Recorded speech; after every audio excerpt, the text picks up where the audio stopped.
맞습니다.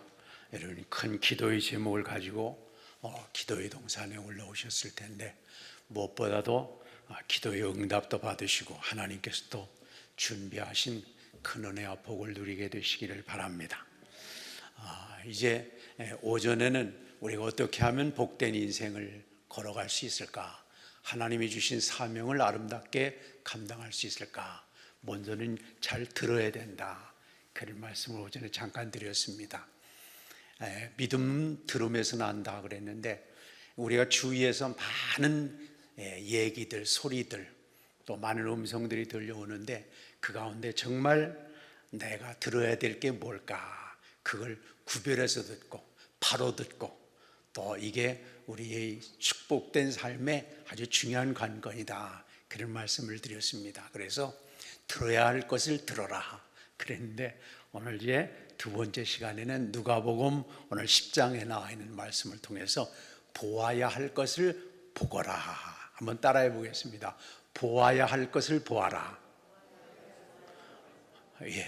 이거 중요합니다. 이 본다고 하는 거, 이 눈은 감각, 모든 신체 감각이 약 80%가 눈하고 연결되어 있다고 그래요. 그래서 이제 눈을 잘 관리하고 보는 것을 잘 선택하고 바로 본다는 게 이게 중요합니다. 우리가 옛날에 들은 것 가운데 안데르센의 벌거숭이 임금님이라는 동화가 있죠. 그래서 이제 어떤 임금님이 아주 최고 옷을 만들어서 입을 생각을 갖고 이제 최고의 제단사를 초청을 하게 됐는데 두 사람이 나섰다 그래요. 임금님이 세상에 다른 사람들이 구경할 수 없는, 볼 수 없는 최고의 옷을 제가 옷감을 또 제단을 내서 만들어 드리겠습니다. 그렇게 나섰습니다. 이 황제가 너무너무 흐뭇해 가지고 그래, 내가 돈을 많이 줄 테니까 최고의 옷을 만들어라. 근데 이 제단사가 그런 얘기를 했대죠. 임금님, 저희가 만든 옷은요 최고의 옷인데 아무나 못 봅니다. 그래서 정직하지 못한 사람, 또 이제 모자른 사람, 불의한 사람, 이런 사람은 안 보이는 옷입니다. 정말 깨끗한 마음, 건강한 마음을 갖고 있는 사람이 화려하고 최고의 그런 아름다움을 볼 수 있는 옷입니다. 이래서 옷을 만들었습니다. 옷을 만들었는데 참 임금님이 이게 옷이 잘 안 보이는 거예요. 그런데도 제단사가 임금님 어떻습니까? 대단하지요? 이렇게 아름다운 옷을 만들었습니다. 그렇게 얘기를 하는데 이게 안 보인다 그러면은 죄가 많고 더러운 아주 심성이 나쁜 그런 것을 자인하는 꼴이 되니까 이 임금님이 대단히 멋있는데 이런 옷을 만들어서 그러면서 속을만 남겨놓고 그 옷으로 갈아입는다고 옷을 입었는데 그걸 보는 신하들도 자기가 만약에 저 옷이 이상하다는 얘기를 하면은 자기 정체가 탄로나니까 이제 임금님 참 멋있는 옷, 최고의, 세상에 그런 옷은 처음 봤습니다 하고 찬사를 신하들도 만들어 놨다는 거 아니에요. 그래서 임금님이 너무너무 기분이 좋아가지고 그래, 내가 말이야 죄가 없고 정직하게 살았기 때문에 이게 이렇게 아름다운 모습으로 보이는구나, 그런 생각을 갖는 마음을 가지고 말을 타고 거리를 나섰다는 거 아니에요. 옷 자랑하려고. 다른 사람들이 다 쳐다보면서 임금님 대단한 옷을 입었습니다, 그렇게 칭찬을 하고 찬사를 하는데 어떤 어린아이가 한참 보고 있다가 하도 이상해가지고 임금님은 뭐라고요? 벌거숭이다, 그렇게 소리를 질렀는데 그 소리를 듣고는 모든 사람들이 깨닫고는 그래, 내가 보이지도 않는데 보는 척했구나, 또 없는데도 있는 척했구나, 있는데도 없는 척했구나, 그걸 깨달아가면서 거기서 뒤집어졌다는 얘기 아니겠습니까? 참 우리는 신앙생활을 해나가면서도 어쩌면 그럴지도 몰라요. 하나님의 은혜와 하나님의 축복과 하나님의 역사를, 하나님의 은혜를 받고도 못 받은 척 하는 경우도 있을 거고, 아니면은 또 내가 그하고 상관없는데도 보는 척, 또 있는 척, 그렇게 살아갈 때가 얼마나 많이 있을까, 그런 생각을 해봅니다. 여러분, 정말 우리가 보아야 할 것을 보고 있는가? 또 보아야 할 것이 보이는가? 이걸 우리가 신앙생활 해나가면서 점검을 하고 살아가야 될 아주 중요한 덕목이 하나가 아닐 수 없습니다. 제가 오래전에 춘천에서 얼마 동안 목회를 하고 있는데 한 12시 반, 1시쯤 거의 됐을 것 같아요. 12시 반이 나중에 보니까요. 전화기가 탁 울립니다. 근데 밤중에 전화가 울린다는 건 상당히 기분이 안 좋습니다. 이 뭐가 이렇게 급해서 또 전화가 왔나? 그래서 전화기를 때 이제 오래전이니까 휴대폰이 별로 없을 때입니다. 한 35년 전쯤 더 됐으니까요. 근데 전화기를 딱 받았는데 갑자기 전화 속에서 목사님 보입니다. 이거 아닌 밤중에 뭐라고 말이죠. 이 갑자기 전화기를 받자마자 목사님 보입니다. 깜짝 놀라서 이게 뭘 보인다는 얘기인가. 사연인지 그랬습니다. 교회 바로 옆에 이발소가 있었는데 그 이발소에 이발하러 갔다가 전도겸 해가지고 여러분도 아마 이 그림 보신 적이 있었을 겁니다. 눈 위에 예수님이라 그래가지고 뭐 예수님은 이 집의 주인이시오 그렇게 밑에다 써있고 검은 점만 몇 개 이렇게 있는 그런 사진 있잖아요. 눈 위에서 사진을 찍었는데 그 예수님 모습이었다 뭐 그런 게 있습니다. 근데 이제 그거를 제가 이렇게 전해주면서 선생님 잘 믿음의 눈을 갖고 보면 이 안에 예수님이 계세요. 예수님이 보일 겁니다. 예수님이 보인다고 하면 하나님이 정말 선생님 사랑하시는 거고 예수님 잘 믿어 큰 복을 받을 테니까 여기 예수님 계신가를 한번 잘 살펴보시고 쳐다보세요. 찾아보세요. 그러고 이제 얼마 전에 왔었거든요. 그러고 전 그냥 잊어버렸습니다. 근데 이 양반이 하루 종일 이발을 하고 저녁에 자기 전에 그걸 담벼락에다 붙여놓고 그 그림을 액자를 붙여놓고 맨날 저 안에 누가 있다는 거야 도대체 이게 뭐가 있는 거야 아무리 봐도 검은 점하고 하얀 거밖에 없는데 뭐가 있는 거야 하고 늘 쳐다보고 있는데 그날 저녁에 일을 다 마치고 누워가지고 그 그림을 보는 순간에 예수님 막 튀어져 나온 거예요. 그래가지고 막 확 자기를 그냥 감싸는 것 같은 느낌이 들더라는 거예요. 그래서 12시 반이든지 1시든지 상관 안 하고 너무너무 반가워가지고 한밤중에 전화를 해서 저는 깜짝 놀랐고요. 그분이 이제 나중에 그래서 교회 나와서 예수님 잘 믿고 그러다 저는 이제 서울로 오게 됐는데 참 그렇습니다. 우리가 본다고 하는 거 또 하나는 이거예요. 없는 게 아닌데 단지 내가 못 보는 거. 그래서 내가 못 보기 때문에 없다고 얘기할 수는 없어요. 누군가 눈이 열려요. 누군가 볼 수 있는 안목이 생긴다고 한다면 보아야 될 것을 바로 본다. 그래서 이게 정말 사모하는 마음을 가지고 갈급한 마음을 가지고 뭔가 주님의 은혜와 사랑에 대해서 정말 찾으려는 마음을 갖고 그림을 보면 그런 그림을 통해서도 주님을 만나게 되고 또 우리가 살아가는 그런 주변에 있는 여러 가지 환경들을 통해서나 아니면 하나님의 말씀을 통해서 우리가 진정으로 생명과 진리와 은혜를 만날 수 있게 된다 하는 겁니다. 문제는 그래요. 눈이 열려지면 하나님의 놀라운 역사를 바라보게 됩니다. 여러분 신령한 눈이 열려져서 무엇을 보든지 간에 이 가운데 역사하시는 하나님의 손길 그래요. 여러분 정말 세상에 하나님의 은혜가 아닌 게 어디 있겠습니까? 저는 다른 모든 것들을 보면서도 그런 생각을 가졌어요. 옆에 있는 사람만 봐도 내 자신만 봐도 이게 기가 막히고 코가 막힐 하나님의 기적이 아니겠어요? 제가 얼마 전에 병원에 가서 이렇게 건강검진을 하는데 저는 진짜 그 위내시경, 대장내시경 이런 거를 보면서 너무너무 신기한 거예요. 내가 이제까지 73년 동안 살아왔는데 73년 동안에 이 속에 이 위내시경 하면서 이 속에 뭐 별거 다 들어갔을 거 아니에요. 가시도 들어가고 딱딱한 것 들어가고 피클 거 다 들어갔는데도 이렇게 상하지 않고 그래도 유지하고 있다. 이게 놀라운 거예요. 재작년에 제가 쓸개를 떼냈는데 그 병원에 한번 이제 오랜만에 입원을 했었는데요. 근데 그걸 이렇게 보면서도 그래 73년 동안 하나님께서 이 기계를 써서 이렇게 활용하도록 해줬는데 이제까지 이렇게 큰 문제 없이 살아갈 수 있게 됐다는 거 이게 기적이고 이게 놀라운 은혜지. 그렇죠? 예. 저는 이제 다른 것도 그렇지만은 그 콩밥을 좋아하거든요. 그래서 검은 콩은 하여튼 반찬은 없어도 먹는데 콩밥 아니면 못 먹습니다. 그랬는데 가만히 생각을 해보니까 그래요. 그렇게 검은 콩밥만 먹었는데 얼굴은 그래도 하얀 것 같아요. 이게 어떻게 이렇게 됐을까? 하여튼 이것저것 생각을 해보면 기적이 아닌 게 없는 것 같아요. 우리가 조금만 이렇게 마음을 열고 우리 삶을 되돌아보고 주변에 이루어지는 그런 역사를 생각을 해보면 기적 아닌 게 어디 있고 은혜 아닌 게 어디 있겠습니까? 문제는 우리 눈이 이게 다치고 막히고 이래서 문제인데, 기도하시는 가운데 우리 영적인 눈도 환히 밝아지시기를 바랍니다.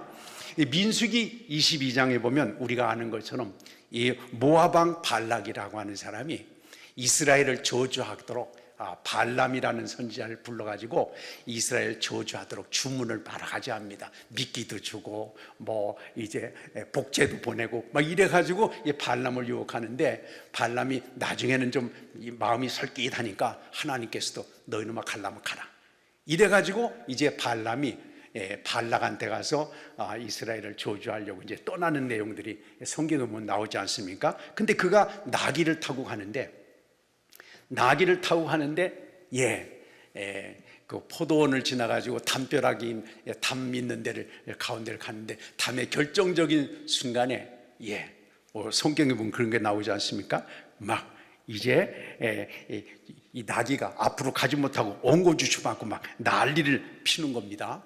그래가지고 이 발람이 야 이놈아 왜 이렇게 빨리 가려니까 말이야 이러느냐 그래가지고 말하자면 채찍으로 몇 대 내리쳤지요. 그러니까 갑자기 그때 그 말이 나귀가 이제 그 말을 하잖아요. 그러면서 내가 뭘 잘못했기 때문에 나를 때리는 겁니까? 나귀가 말을 다 했어요. 그러니까 야 이놈아 내가 칼이 있었으면 너 단목에 칠 거야. 그렇게 나귀하고 발람하고 말을 주고받는 사이에 발람의 눈이 확 열려졌습니다. 근데 보니까 여호와의 사자가 앞에서 칼을 빼고 들고 서서 앞으로 오면 그냥 내리 찍으려고 말하자면 하나님의 사자일까 천사일까 해가지고 그 앞에 서 있는 것을 보게 됐지 않습니까? 그래서 깜짝 놀라서 이 발람이 나귀에서 내려서 엎드렸습니다.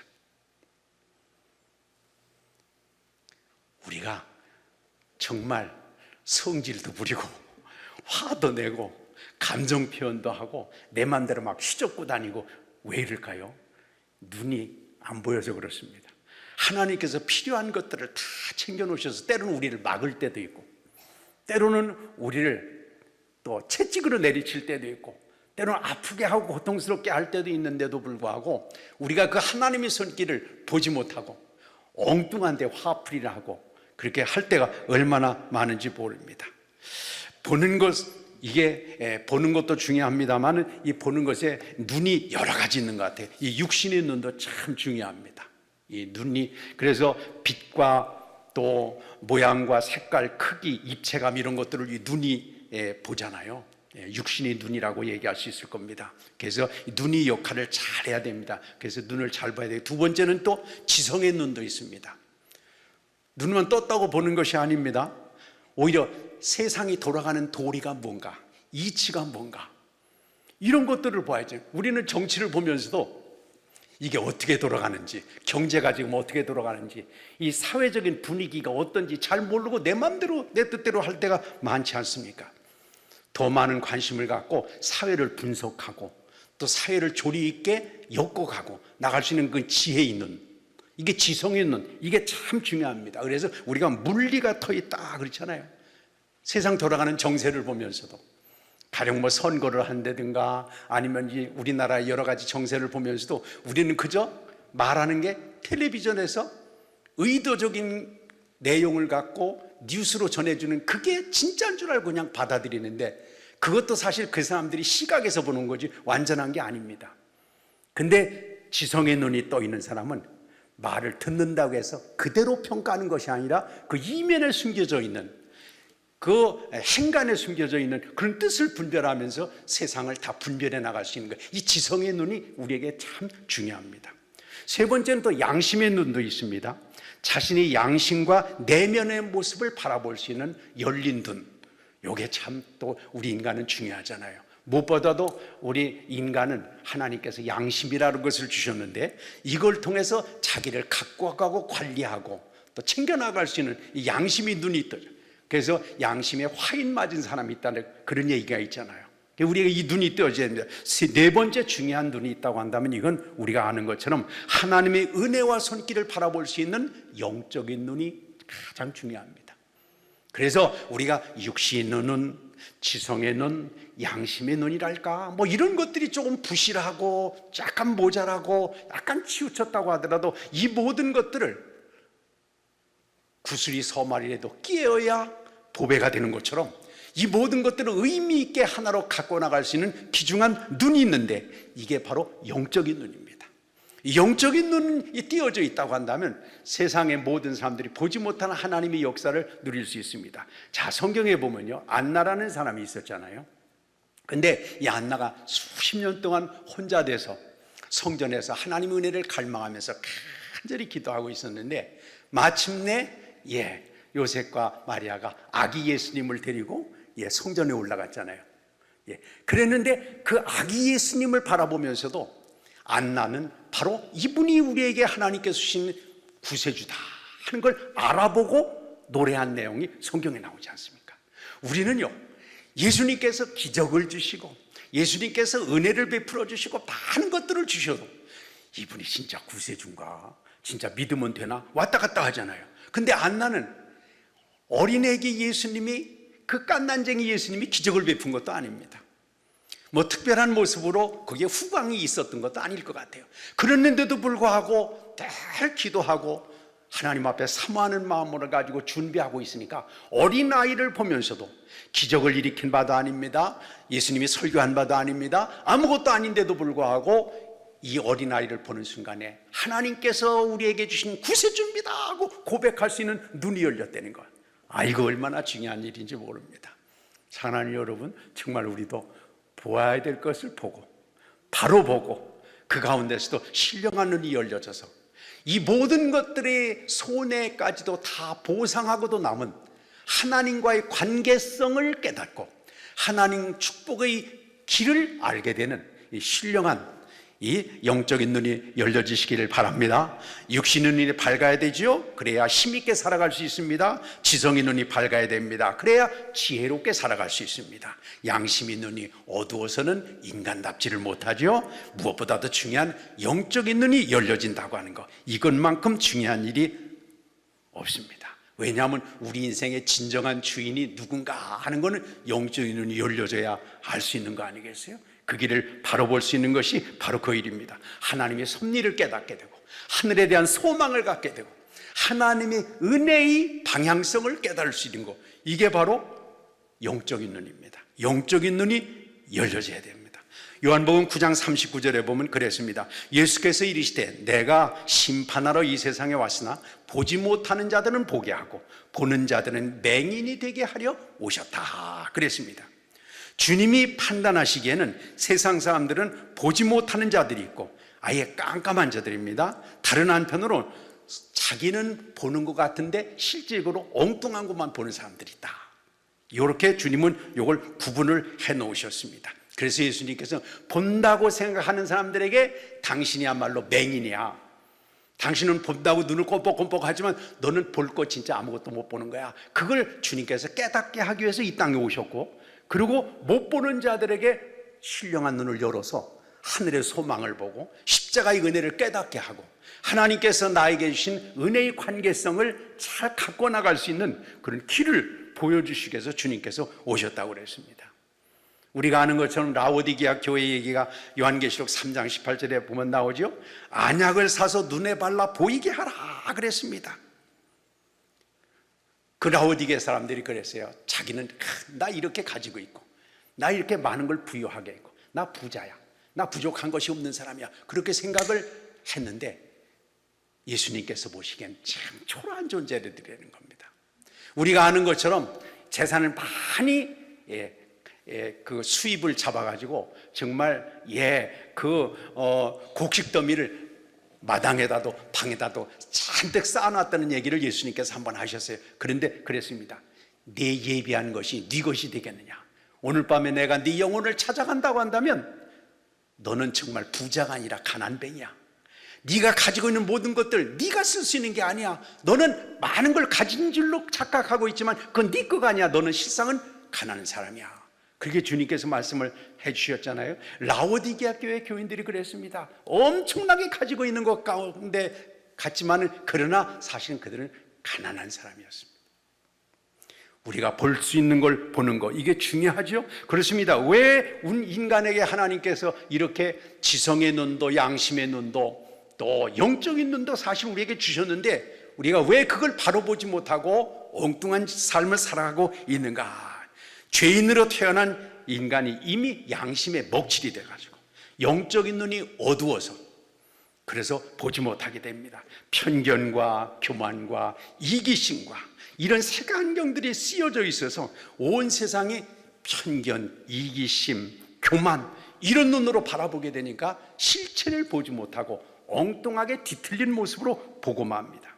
그래서 성경에 보니 예수님 그러셨어요. 금식하면 귀신 들렸다고 그러고 또 맛있게 먹으면은 야 저건 정말 먹기를 탐하는 존재들이다. 그렇게 예수님을 비난한 그런 바리새인과 그 당시의 사람들을 주님께서 경고의 메시지를 주셨습니다.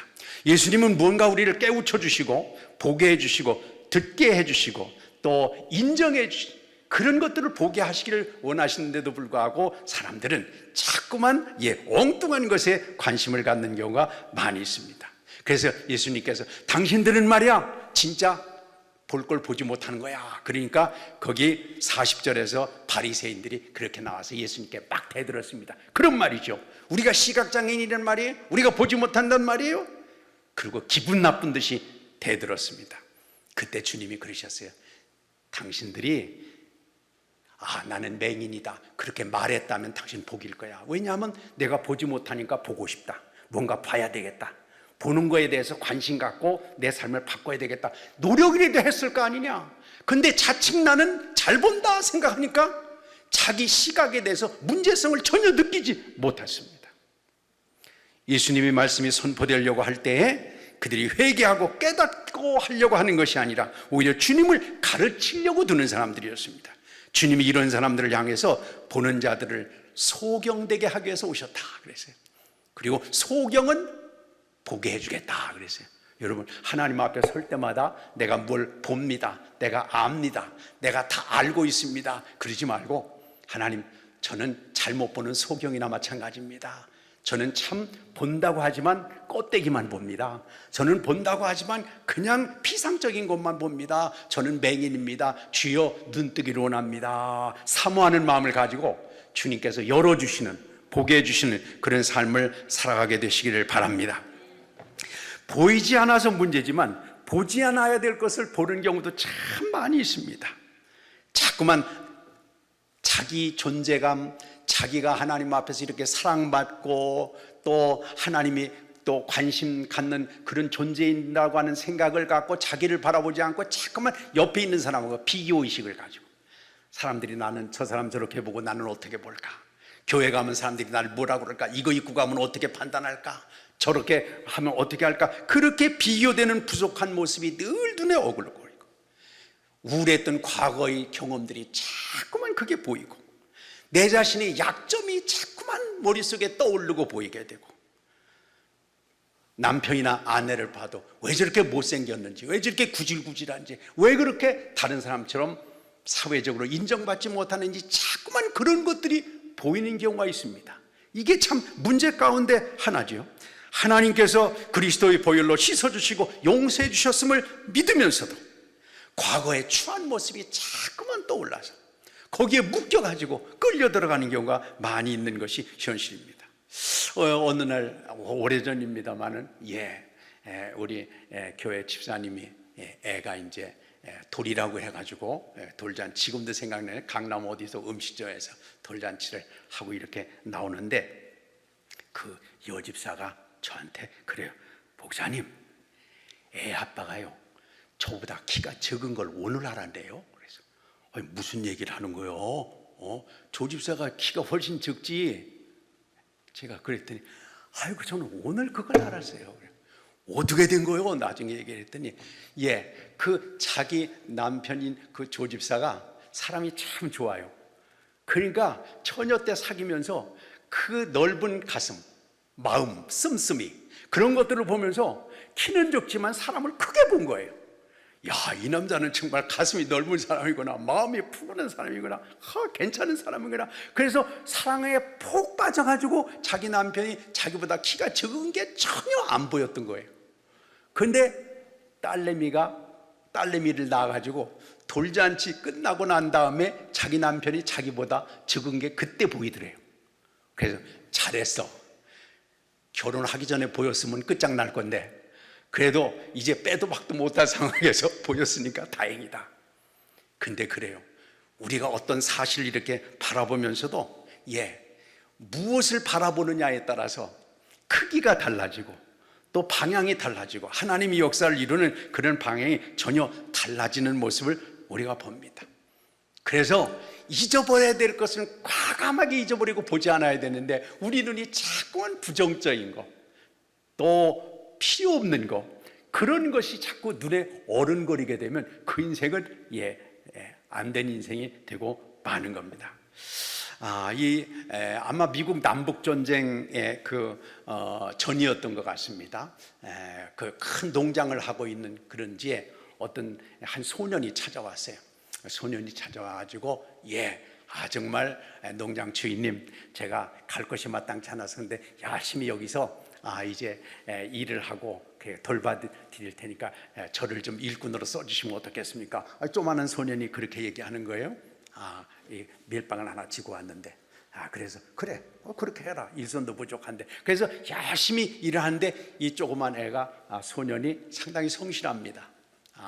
근데 한동안 그렇게 지내다 보았는데 이 주인, 농장 주인의 딸하고 이 소년하고 아주 가깝게 왔다 갔다 지내는 거예요.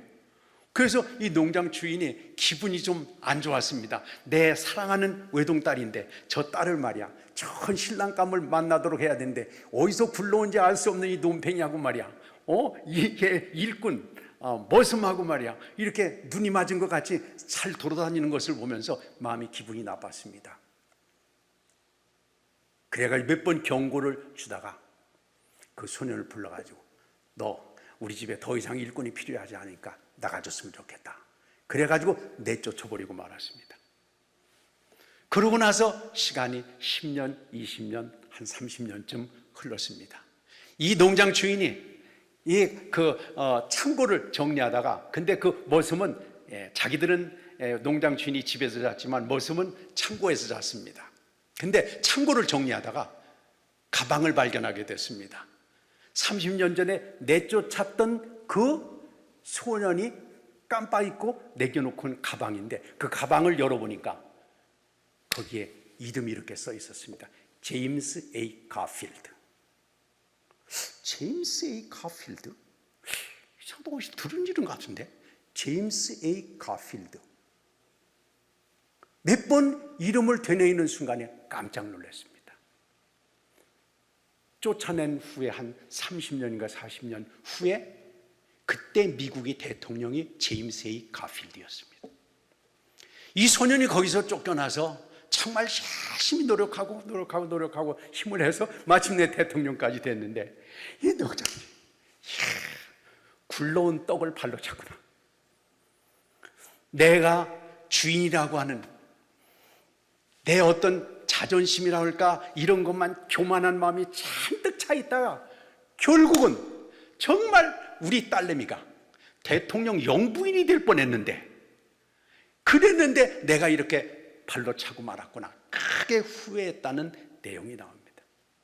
우리가 정말 그런 어떤 자존심이랄까 뭐 권위랄까 이런 것들을 보면서 사람의 됨됨이를 보지 못할 때, 하나님이 그런 어떤 뜻과 역사를 읽지 못할 때 헛수고할 가능성도 있는 게 사실입니다. 여러분, 우리가 삶을 살아가다가 보면서 어떤 시각으로 보는가, 이게 참 우리에게 중요한 일이 아닐 수 없습니다. 제 신학교 동기가 하나 있는데, 친구들이 이제 신학교 동기의 그 목회자 그 교회를 이제 놀러 갔습니다. 그래서 이제 짓궂은 한 친구가 이제 그 친구한테 그렇게 얘기를 했습니다. 너 말이야, 오늘 너희 교회 왔는데 말이야, 오늘 한턱 크게 쏘지 않으면 신자들한테 너 신학생 때 막 놀던 거 다 풀어버릴 거야. 근데 이제 신학생들이 신학교 때 약간 좀 방황하면서 막 놀는 그런 면이 좀 있거든요. 그것도 좋은 경험일 수 있습니다. 근데 그때 좀 놀았습니다. 그 친구가 막 놀았어요. 근데 나중에 변화돼가지고 이제 얼마나 아주 교회를 잘 섬기고 신앙적인 삶이 됐는지 몰라요. 근데 그 교회 갔는데 그렇게 얘기를 하는 게 농담조로 해가지고, 너 말이야 한턱 잘 안 내면 네 신자들한테 막 네 과거 얘기 막 다 쏴버릴 거야. 그러니까 이 친구가 가만히 생각하다가 이거 뭔 일이요, 이거 생각지도 못한 일을 끄집어내. 그러면서 그 친구가 한 말이 그런 얘기했어요. 야, 하나님도 다 잊어버려 주셨는데 내가 회개해서 다 십자가의 배울로 씻어주시고 잊어버렸는데 너 임마 막이야? 네가 왜 그거 꺼내가지고 다시 그거 광고하려고 그래? 그래서 우리가 한바탕 웃었던 적이 있습니다. 그래요, 우리는 그걸 이용하지만 주님은 이미 우리의 과거, 우리 연약함, 우리 부족함, 우리가 몰래 했던 거, 숨겨놓고 했던 것까지도 주님은 십자가의 배울로 깨끗이 씻어서 하나님께서 주시는 새로운 제품으로 우리를 만들어 주신 줄 믿습니다. 그렇습니다. 우리가 항상 보여야 하는 것들이 있습니다. 그리고 또 생각에서 지워버려서 보지 않게 해야 되는 것이 있습니다. 그래서 우리가 늘 봐야 될 것은 십자가의 주님을 바라보고, 하나님께서 우리를 통해서 예비하신 그런 정말 앞길이 꿈이 보이고, 자녀들을 향해서 막 문제를 일으키기도 하고 자녀가 뺐다가기도 하지만 하나님께서 자녀를 통해서 이루시고자 하는 큰 비전이 있는 걸 믿음의 눈으로 우리가 바라보고, 우리 가정이 그래도 이에 문제도 있지만 문제보다 더 많은 하나님의 놀라운 은혜와 축복의 삶을 주신 것을 믿음의 눈으로 바라볼 수 있는 이 눈이 열려져야 됩니다. 그렇습니다. 이전에 놀랍게 역사하셨던 주님의 손길이 계속 보이고, 지금도 역사하시는 하나님의 자비로우심이 보이고, 하나님의 신실하심이 보이는 그런 영적인 눈이 열려지시기를 바랍니다. 사람의 눈은 창문이라고 그랬습니다. 우리가 창문을 통해서 밖을 바라보는 것과 마찬가지로 우리는 마음이라는 창문을 통해서 세상을 바라보고 우리 미래를 바라보고 하나님의 역사를 가늠하게 됩니다. 우리 앞에는 온갖 것이 다 널려져 있지만 내가 보고 싶은 건 내 마음이 선택을 합니다. 눈은 그래서 마음의 등불이라고 했지 않습니까? 그래서 견물생심이다. 그래 두 가지, 눈에 어떻게 보이느냐에 따라서 마음이 달라지고 마음을 어떻게 먹느냐에 따라서 보는 것도 달라집니다. 어떤 홀로 된 권사님이 계셨어요. 어려서 이제 딸 하나를 남겨놓고 딸이 나서 아마 얼마 안 있어서 남편이 간 모양입니다. 이 권사님이 힘들게 애쓰게 그렇게 노력을 해서 이 딸 하나를 키웠는데, 이 딸이 열심히 공부하고 어머님이 기도와 또 뒷받침을 통해서 이제 열심히 공부해서 아주 괜찮은 자리에 올라가게 됐습니다. 그래서 미국에 가서 박사학위 따고 한국에 와가지고 다시 대학의 교수가 됐는데, 엄마의 그 간절한 마음은 늘 그거였습니다. 얘야, 우리가 하나님의 은혜로 살았다. 그러니까 또 교회 가자. 근데 이게 배울 만큼 배우고 나서 보니까 이게 뭐 그렇게 신앙을 갖는 게 쉽지 않습니다. 근데 어느 날 하도 엄마가 그러니까 그럼 엄마 오늘 교회 가줄 거야. 알았어, 더 이상 가자고 그러지 마. 그래서 이 딸을 데리고, 딸이 한 50대쯤 됐었는 모양입니다. 그래서 엄마가 이제 데리고 교회를 갔는데, 교회 갔다 오고 난 다음에 집에 와서 이 딸이 막 화를 냈어요. 엄마 당최 나보고 교회 가자고 그러지 마. 교회 갔더니 말이야, 당회실을 지나는데 보니까 그 안에서 막 큰 소리 치고 싸움박질하는 소리 나지 마요. 애들이 하고 다니는 거 보니까 정말 눈꼴 아주 기분 나빠가지고 보기 싫다. 어떤 사람은 조금 안다는 사람이 자기 아들 그 대학 시험 볼랐는데 좀 봐달라고 청탁을 하는 거 아닌가 말이에요. 막 목사의 설교도 흠잡았는지 몰라요. 엄마 당체 다음엔 말이야 나보고 교회 가자고 그러지 마. 그러니까 이 엄마가 난감했어요. 잠시 뜸을 들인 다음에 이 엄마가 그랬대요. 딸아, 너 오늘 정말 처음 교회 갔는데 많은 것을 보았구나. 장로님들이 싸움하는 것도 보고, 식당에 가서 서로 밥 많이 달라고 다투는 것도 보고, 하고 다니는 게 정말 전혀 본이 되지 못하는 모습을 거기서 보고, 또 학교 입학 청탁까지 받고, 딸아 오늘도 참 하루 가서 많은 것을 보았구나. 근데 얘야, 엄마는 지난 수십 년 동안 교회 가서 본 거는 하나밖에 없다. 예수님과 십자가에 달리신 주님의 사랑. 나는 이것만 늘 보이던데 넌 어떻게 해서 하루만 딱 가고도 그 많은 것을 보았니? 달아, 오늘 네가 이렇게 큰 것이 바로 하나님의 은혜였단다. 여기서 이 딸이 막 완전히 거꾸로 섰대.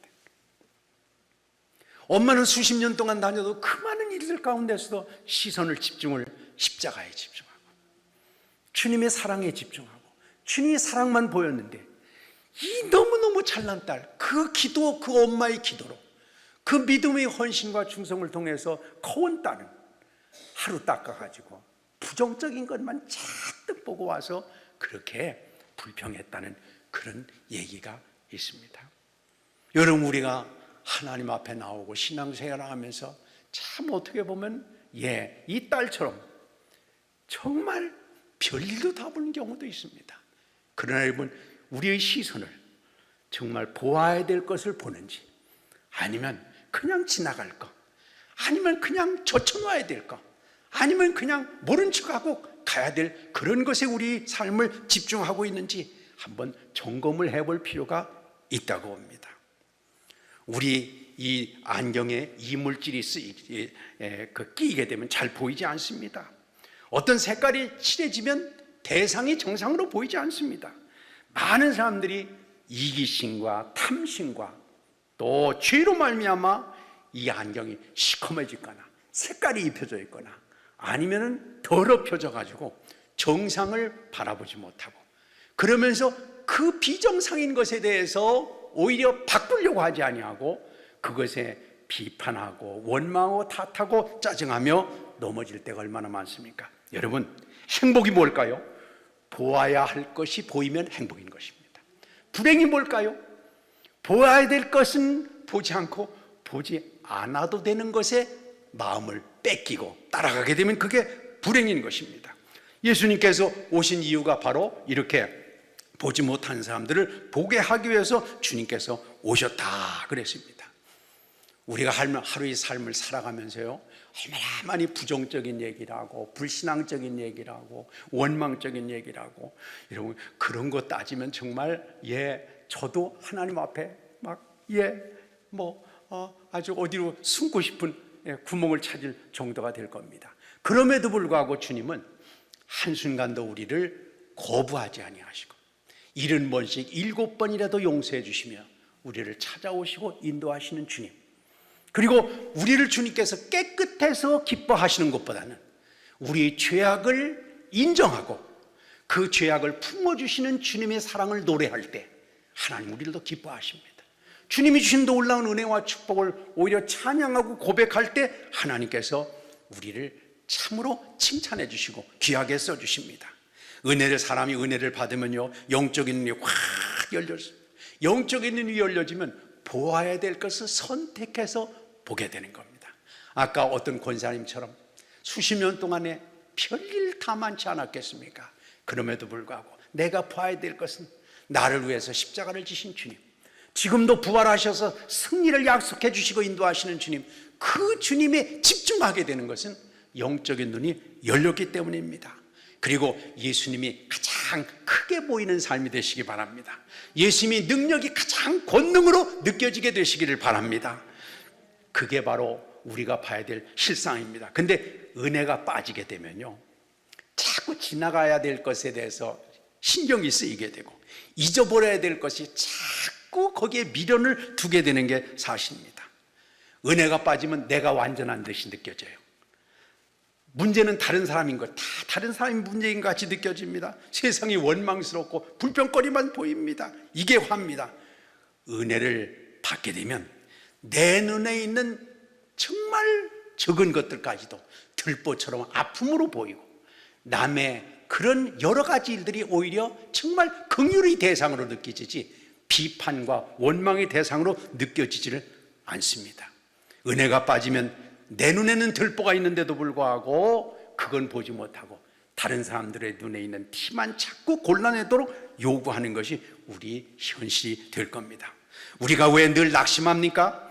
불안해하고 불평하고 원망하면서 죄를 짓게 되는 겁니까? 보아야 할 주님을 보지 않고, 보아야 될 십자가의 놀라운 은혜를 믿음으로 바라보지 않기 때문에 그렇습니다. 새롭게 거듭나 하나님의 자녀가 된 나의 심령을 바라보면서 하나님의 은혜 안에 자꾸 내 자신을 던지려고 하기보다는 마귀가 가져다주는 허상인적인 세상, 추저하고 또 추악한 그런 과거만 유도하는 그곳에 빨려 들어가기 때문에 그렇습니다. 그렇죠. 우리가 늘 난척하고 교만하고 오만하고 남들 위해 군림하는 이유는 또 뭡니까? 우리의 추한 모습들, 가증스럽고 위선적인 죄악의 저주가 예수 그리스도의 말미암아 우리가 다 깨끗이 씻음받고 용서받은, 내 의는 하나도 없는데도 주님께서 나를 그리스도로 옷 입혀 천국 백성 삼아주신 이 놀라운 은혜를 보지 못하기 때문에 그렇습니다.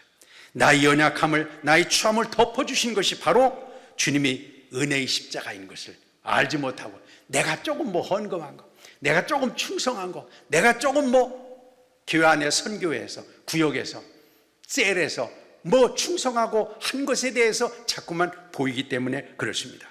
내가 하루하루 살아가는 게 오직 주님의 은혜인데 그것이 보이지 않으니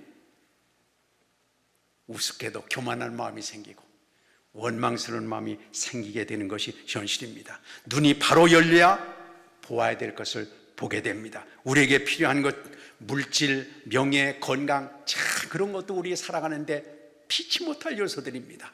그런데 이 모든 것들이 다 구슬이 서말을 해도 꿰어야 보뱉듯이 이게 의미 있게 갖고 나갈 수 있는 것은 영적인 눈이 열리는 것입니다. 하나님의 손길 안에서 엮어가는 것입니다. 주님 주신 사명을 통해서 이 모든 일들을 조합시켜 나가게 될 때 우리에게 진정한 축복이 됩니다. 여러분, 어떻게 하면 정말 우리가 영적인 눈이 열려질까요? 창세기 21장에 보면 이제 하갈이 애를 낳았다고 해서 교만을 떨다가 말이죠, 집안 쫓겨나잖아요. 그래서 하갈이 아들 이스마엘과 함께 광야에서 떨어져서 물이 없어가지고 죽을 맛이었습니다. 어떻게 하면 좋을까? 그래서 이 모자가 쫓겨나가지고 후회도 많이 하고 그랬을 거예요. 하나님 앞에 엉엉 울었어요. 하나님, 우리 죽게 됐습니다. 그러니 얼마나 또 후회했겠어요. 우리는 보통 하면 아마 회개했을 것 같아요. 하나님, 제가 너무 교만했습니다. 오만했습니다. 정말 제 분수를 몰랐습니다 하고 엄청나게 울었는데 마침내 하나님께서 나타나셨잖아요. 네 아들의 울음소리를 내가 들었다. 그러는 순간에 눈을 떠보니까 목말라서 목이 타들어가서 죽을 찍어있는데 바로 저쪽에 우물이 보였잖아요. 전 그런 생각을 가져봐요. 하나님께서 우리에게 필요한 것들은 다 만들어 놓으셨는데, 다 주셨는데, 문제는 우리 눈이 떠지지 못하면 못 보는 겁니다. 여러분 생각을 해보세요. 저는 지금부터 한 40년 전까지만 생각을 해도요, 아파트 높이게 지면 그때는 높은 아파트도 뭘 썼느냐 그러면 연탄을 썼거든요. 한 4, 50년 전쯤 이때. 그때는 뭐 그렇게 높은 아파트는 없습니다만 한 4, 5층, 7층 이 정도 되는 아파트도 연탄을 썼다고요. 근데 생각을 해보세요. 이거 더 높은 아파트가 생기면 연탄을 어떻게 끌어내려고, 연탄 버리는 건 어떻게 할까? 근데 연탄을 가지고 하다가 이제 조금 지나니까 기름이 생기고, 지금은 100층 아파트에도 뭐가 있으니까 걱정 없어요? 가스가 있으니까요. 여러분, 그럴 것 같으면 100년 전에 가스를 사용했으면 얼마나 좋겠어요. 예, 그 연탄 옛날 걱정 안 하고 연탄 가스 그거 옛날에 그것 때문에 피해 안 보고 얼마나 좋았지 않겠어요? 근데 아닙니다. 하나님께서 다 준비하신 것을 우리가 얼마만큼 믿음으로 살아가느냐에 따라서, 얼마만큼 하나님이 뜻 안에서 살아가느냐에 따라서 하나님께서는 눈을 뜨게 해주시고 필요한 것들을 발견하게 하시고 인도하시고 이끌어 주십니다. 전 그래서 오늘날도 또 무슨 전기, 요새는 보니까 수소차가 또 나온 것 같아요. 그래서 무공해로 뭐가 이제 만든다고 하는데, 하나님이 저는 이 모든 것들을 다 뭔가 우리가 살아가는 데 필요한 것을 만들어 놓으셨습니다. 여러분, 약만 해도 그렇지 않습니까? 보세요. 약을 인간이 없는 가운데서 없는 것을 정말 인간이 창조해서 만든 약이 세상에 어디 있습니까? 없습니다. 하나도. 모든 약은 하나님께서 재료를 만들어 놓으셨는데, 다 하나님이 재료를 만드셨는데 그걸 여기 걸 여기 갖다 붙이고 여기 걸 저기 갖다 붙이고, 그래서 신약을 만들어내는 겁니다. 하나님이 재료를 다 만들어 놓으셨다고요. 근데 문제는 우리가 하나님 앞에 온전히 서고 믿음으로 서고 신령한 눈이 열려져서 하나님의 뜻이 깨달아지고 영적인 눈이 열려지게 되면 필요를 적당히 조합할 수 있는 지혜를 하나님께서 우리에게 허락하시는 거죠. 그럼 문제가 해결되는 것입니다. 우리는 문제 자체만 가지고 그렇게 씨름하게 되는데, 그 문제 위에서 그걸 조합해서 새로운 역사를 이뤄가시는 신령한 눈을 우리 모두도 믿음으로 받아 누리게 되시기를 바랍니다. 그렇습니다. 이 창세기 22장에 보면 또 아브라함이 이삭을 가지고 모리아 땅에 가서 제물로 바치는 내용이 나오지 않습니까?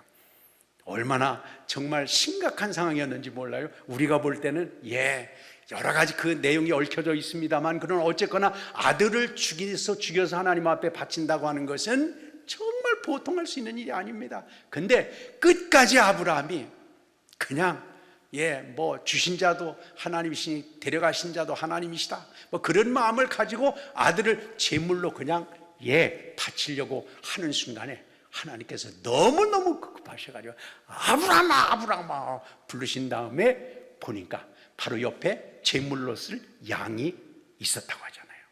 하나님은 벌써 양을 갖다 준비해 놓으시고, 이 아브라함이 어느 만큼 순종하고 헌신하고 하나님이 뜻 안에서 삶을 갖고 나가느냐 하는 것을 보고 계시다가 결정적인 순간에 하나님은 이미 제물로 쓰실 양을 준비하신 것을 발견할 수 있는 눈을 열어주셨습니다.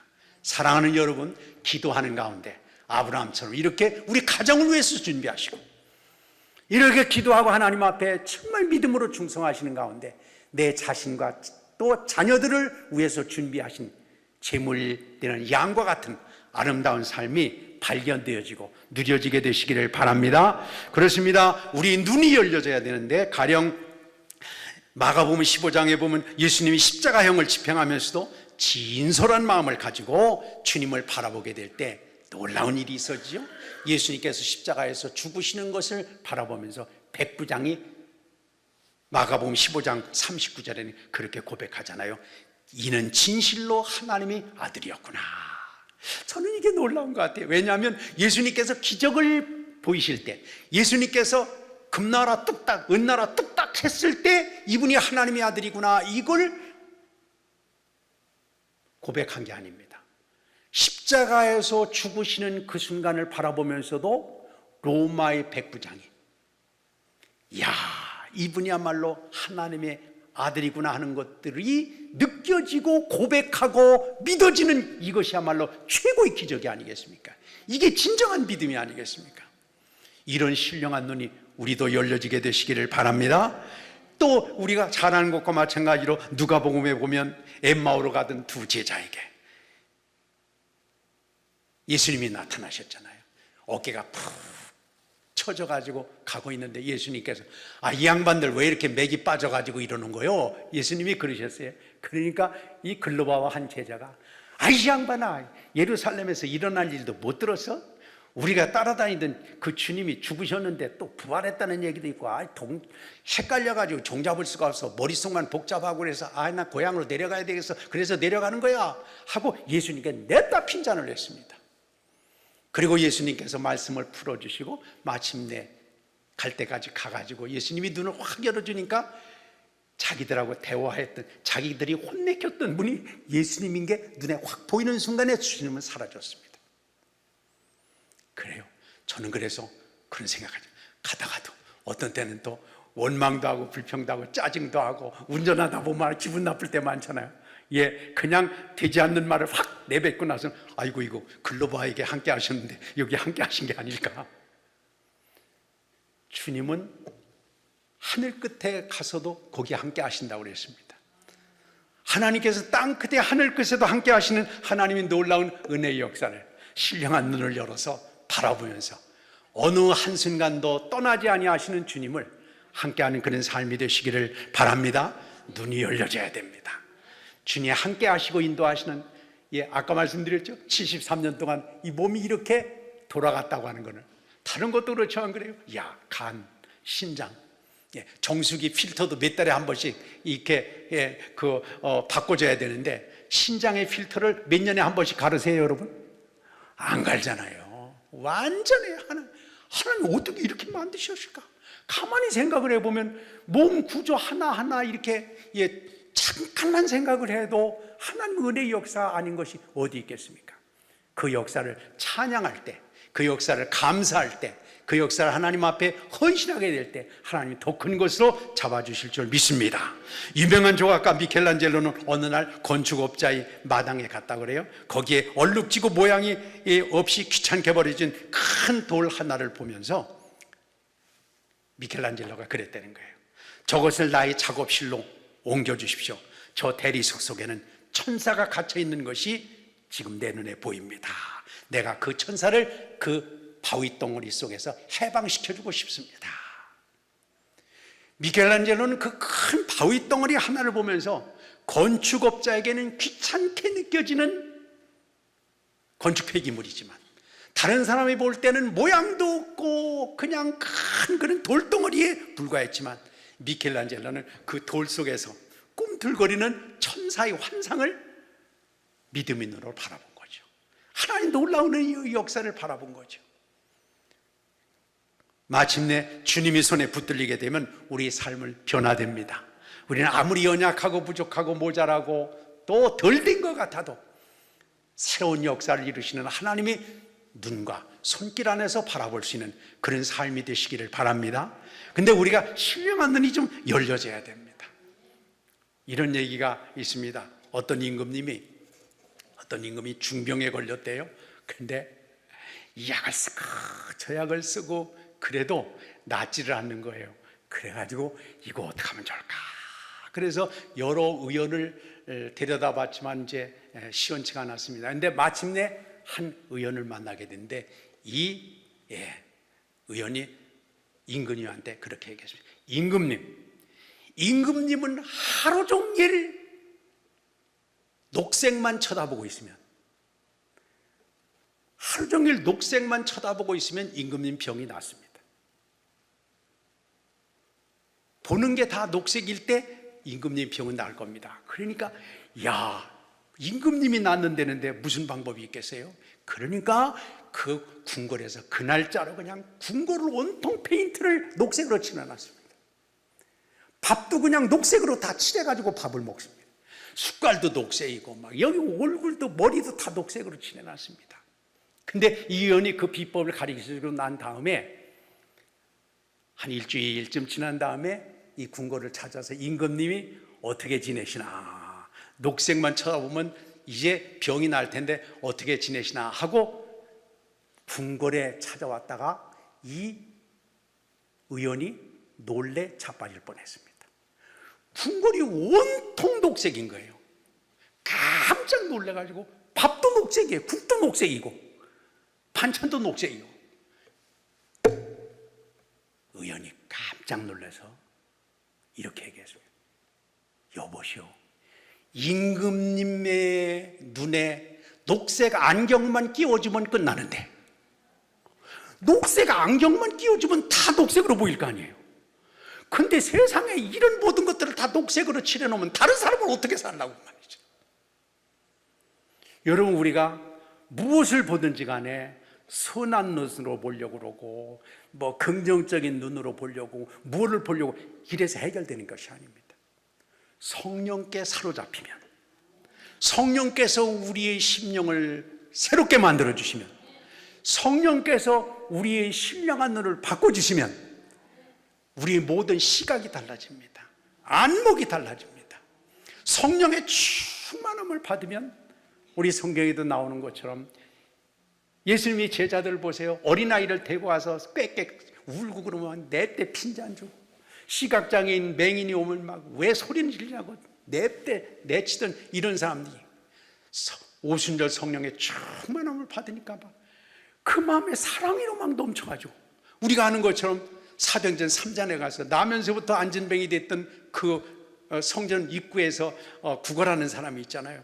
보통 때 같으면 아이고 기도줄 막히게 왜 여기서 이렇게 돈 달라고 난리쳐 그냥 지어받고 막 그럴 텐데도 그냥 지나갈 수가 없는 거예요. 왜요? 그 마음에 성령으로 충만하게 되니까 말이 달라집니다. 마음이 달라집니다. 보는 시각이 달라집니다.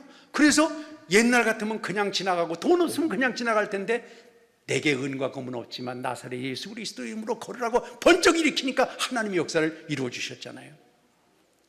열심히 살려고 노력하는 것도 중요하지만 무엇보다도 성령으로 충만하시길 바랍니다. 신령한 눈으로 나의 삶이 변화되면 시각이 달라지고 말이 달라지고 보는 걸 선택하는 것이 달라지고 본 것을 해석하는 방법이 달라지고 하나님 은혜의 역사를 이루게 될 줄 믿습니다.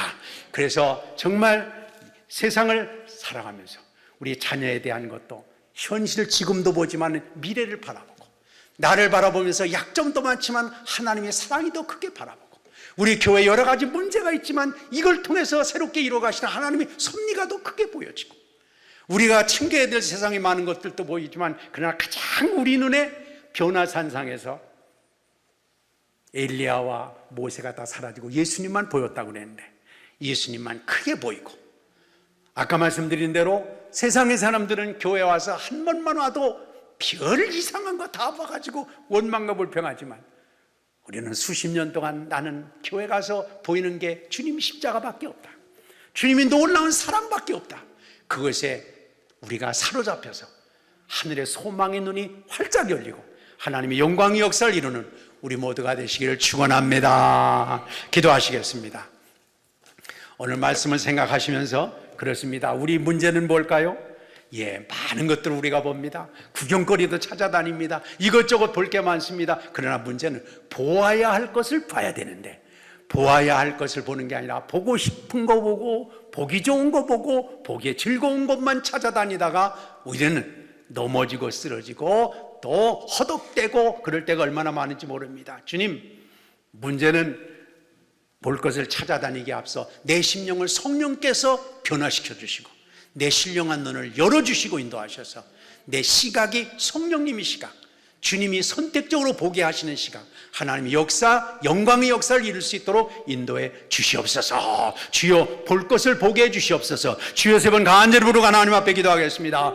주여, 아버지.